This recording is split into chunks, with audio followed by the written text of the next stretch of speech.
Hello and welcome back to part 2 of our modeling Hellblade-like environment. This is Upside Down. Thank you for joining me today. If you missed part 1, I'm gonna leave a link down in the description so you can check it from over there. Today we are going to be making the high poly models of our planks and elements that we did the last time. I already have Zbrush opened. The first thing that we are going to do is import the OBJ files. We have everything imported. Our tool is being loaded here. What we need to do now is click and drag. We can hold shift so that everything is being aligned, and when we do this we need to press T. We are in edit mode. You can see that at the moment we don't really have a perspective. The view is orthogonal. The way that you can switch between orthogonal view and perspective, it's by clicking P. Or as well, you can use this icon on the side. So before starting to add some details to our elements and add more geometry, I will split everything so that it's on separate pieces. We can do this by going to subtools. We already have our subtool selected. We go to split, and then we go here and say split to parts. It will ask us if we are sure about this. We are sure, and now we can see that in the subtool we have all the different parts that we just imported, the way that they were separated inside 3ds Max. The way that we can hide or unhide different pieces is by using this small eye icon on the side. The first element that I would like to start detailing will be the 3-meter beams for the walls. I'll start from the one on the side. I will also unhide the other one so that we have both of them. I really like splitting everything into separate elements because this gives me the opportunity to paint underneath and add extra details there. Also, it gives me a lot of different elements which I can later on bake and create like some special texture or something more specific if we need to do it, of course.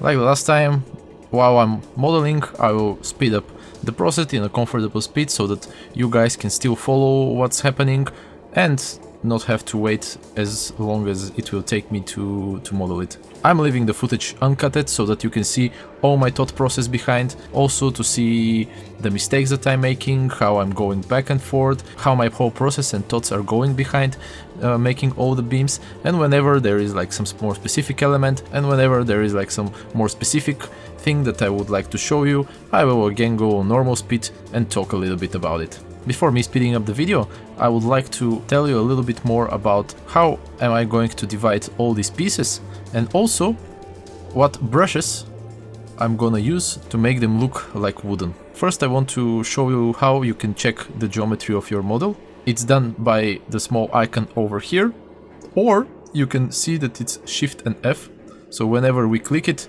we can see our wireframe. I will turn it on so that we see what's happening. We already have this element selected. I'll go to geometry, and if I just click divide, you can see that it will destroy the shape of our module, and this is not the idea what we want to do, because we created those modules with the idea that we already have the metrics and we just want to detail them, and after that create low polys. I'll do Ctrl Z so that I revert what I just did. And instead of dividing this, we will first click this small icon over here which says smooth, so I will turn it off. And now if I click it and divide, we can see that our active points actually increases, but our model is staying exactly the same. This is because we are adding more geometry without smoothing. The result is much better than what we had before, but we can see that we are inconsistent in our geometry and how it's being spread around the object. So we'll go for Dynamesh. I'll increase the resolution just a little bit. Click Dynamesh, and this time we can see that the result is much better. We have a lot more consistent geometry. I will turn it off because we just wanted to use it for creating these initial divisions. And at the moment, if we want to add some extra edges and subdivide everything, we can just divide it a couple of more times.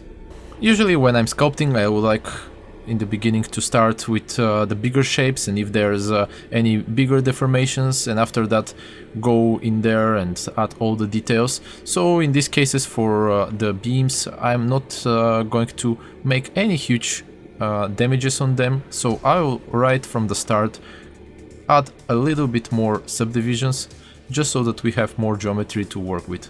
I will turn off now the grid, and the brush that we will start initially working with will be the clay builder. It's a very nice brush if you want to add a little bit of geometry somewhere, or you want to subtract some part. I use it almost all the time for building up my initial model and my initial shapes. It works well for almost all kinds of surfaces. So what I'm doing here, I will go on some places just to break up a little bit these straight edges that we have at the moment, so that there is a little bit of wear and tear on the whole.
Another thing that you will see me doing from time to time, it will be me holding shift. The moment that I'm holding shift, you can see that my brush here will be changing to a smooth brush. So you can see me that in some places where I want to smooth out a little bit, I will just hold shift and go a few times. So this way I can actually smooth out the surface there. Now that we added our initial elements and our initial dents, I would start adding more details for the wood itself, so that we can make the outer texture look wooden.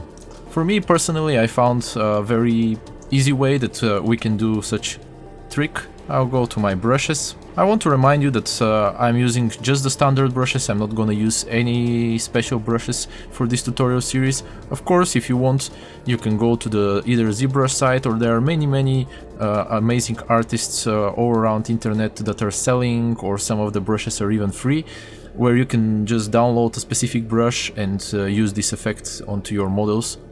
But for the purpose of this video, because I want everybody to be able to recreate those effects, I'll be using just the standard brushes.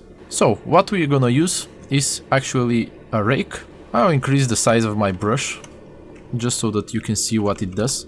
So if I go with the rake, you can see that it creates these lines, which are very strong. But what I found out is that first we will be using a subtract. We are not gonna be adding.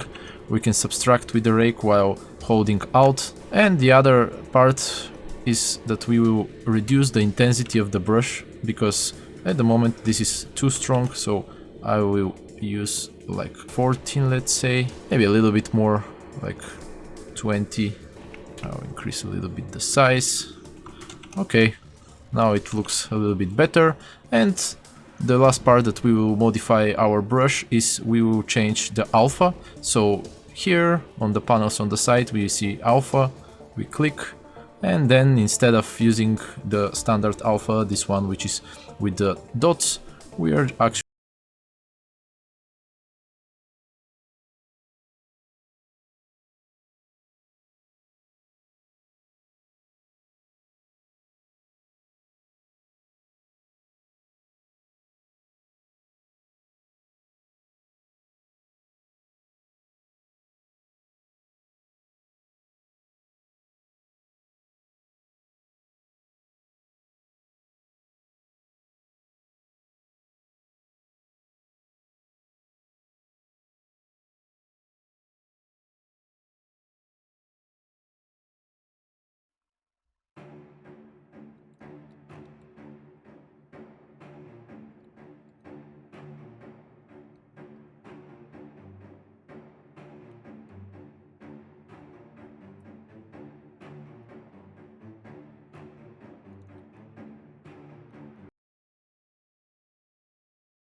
Now that we have already our base for the texture done, I'll start adding a little bit more details.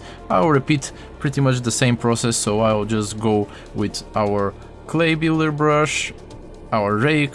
I'll be smoothing some parts. The only brush which will be new to this set of brushes that I'll be using will be our trim dynamic brush. What it does, I'll show you right here, is that we can cut out some of those surfaces so that we can make them like a piece of the wood have chipped, or that something have fallen, and then we have this dent or some element of it that is being broken.